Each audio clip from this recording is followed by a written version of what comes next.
ఒత్తిడి లేని ఉద్యోగం లేదు, నష్టం లేని వ్యాపారం లేదు, కష్టం లేని వ్యవసాయం చేయలేము, అలాగే బాధలు లేని సంసారము ఉండదు. మొత్తానికి ఈ ప్రపంచంలో సమస్య లేని మనిషి లేడు, ఉండడు.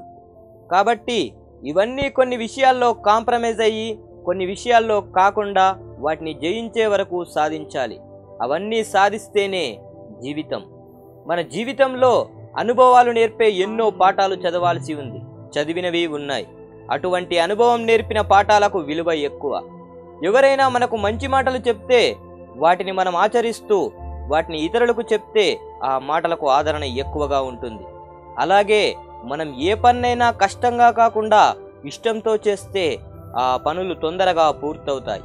మనం మన వర్క్ పర్పస్లో మన ఆఫీస్లో కానీ బయట ఫ్రెండ్స్తో కానీ ఉంటే అందరూ నీ దగ్గర నీతో సంతోషంగా ఉంటున్నారంటే కొన్ని విషయాల దగ్గర నువ్వు కాంప్రమైజ్ అవుతున్నట్లే. నువ్వు వాళ్ళ దగ్గర సంతోషంగా ఉంటున్నావంటే వాళ్ళు చేసే తప్పులను నువ్వు పట్టించుకోకుండా వాళ్ళ బంధానికి ఎక్కువ విలువిస్తున్నావని అర్థం.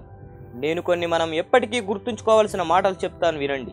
ఏ విషయంలోనైనా నేను కరెక్ట్ అనుకోవడంలో తప్పు లేదు, కానీ నేను మాత్రమే కరెక్ట్ అనుకుంటే అది పెద్ద తప్పు. నువ్వు నీ లైఫ్ అంబిషన్ కోసం కష్టపడుతున్నప్పుడు నీ వర్క్ సంబంధించి నిన్ను పొగిడేవారు నీ చుట్టూ ఉంటే నువ్వు గెలిచినట్టు కాదు. అదే విషయంలో నిన్ను తిడుతూ ఉండేవాళ్ళు నీ పక్కన ఉంటే నువ్వు ఓడినట్టు కాదు. మనం ఒక ఇనుప కడ్డీ కొనాలంటే 1000 రూపాయలు. దాన్ని కొని దాన్ని ఒక తీగలాగా చేసి అమ్మితే దాని విలువ 2000 రూపాయలు. ఆ తీగను సూదిలాగా మార్చి అమ్మితే దాని విలువ 10,000. అదే సూదిని చేతి గడియారంలోని స్ప్రింగ్గా మారిస్తే 1,00,000 రూపాయలు. అలాగే మీ సొంత విలువ మీరేమిటి అన్నదాన్ని బట్టి నిర్ధారించలేరు. మిమ్మల్ని మీరు ఎలా తీర్చిదిద్దుకుంటారో దాన్ని బట్టి మీ విలువ మారుతుంది. మీరు నిద్రలో కన్న కలల్ని సాకారం చేయాలంటే దానికోసం మీరెప్పుడూ నిద్రపోవాలని కాదు, వాటి గురించి శ్రమించి వాటిని నిజం చేసుకోవాలి. అప్పుడే మీ కలలు నిజమవుతాయి.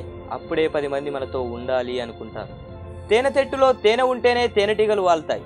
అలాగే నీ దగ్గర మంచితనం, జ్ఞానం, సంపద ఉంటేనే నీ దగ్గరికి 10 మంది వస్తారు, నీతో ఉండాలి అనుకుంటారు.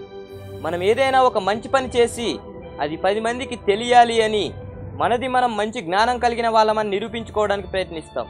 అలా ఎప్పటికీ ప్రయత్నించకు. ఎందుకంటే సంవత్సరంలో ఒకసారి కురిసిన వాన ఆ సంవత్సరపు పంటనంతా పండించలేదు. ఇప్పుడు ఈ సమాజం ఎలా మారిందంటే నువ్వు ఒక మంచి పని చేస్తే ఈ సమాజం నీ మంచితనాన్ని అంత త్వరగా గుర్తించదు. నువ్వు ఒక చెడ్డ పని చేస్తే దాన్ని అంత త్వరగా మర్చిపోదు. అలా మారిపోయింది ఈ సమాజం. కాబట్టి నువ్వు మంచి చేస్తూ పోతే చాలు, దాన్ని నిరూపించుకోనవసరం లేదు. చివరిగా ఒక మాట, మనకున్న సామర్థ్యాన్ని బట్టి, పలుకుబడిని బట్టి సమాజంలో జరిగే అన్ని అన్యాయాలను ఎదిరించలేం. మనకు సాధ్యమైన వాటిని మాత్రమే ఎదిరించగలం. మిగతా వాటిని ఎదిరించలేనని ఎప్పటికీ బాధపడకు. ఎందుకంటే మండే సూర్యుడు కూడా భూమికి ఒకవైపు మాత్రమే వెలుగునిస్తాడు. ఇది నిత్యం జగమెరిగిన సత్యం. జై హింద్.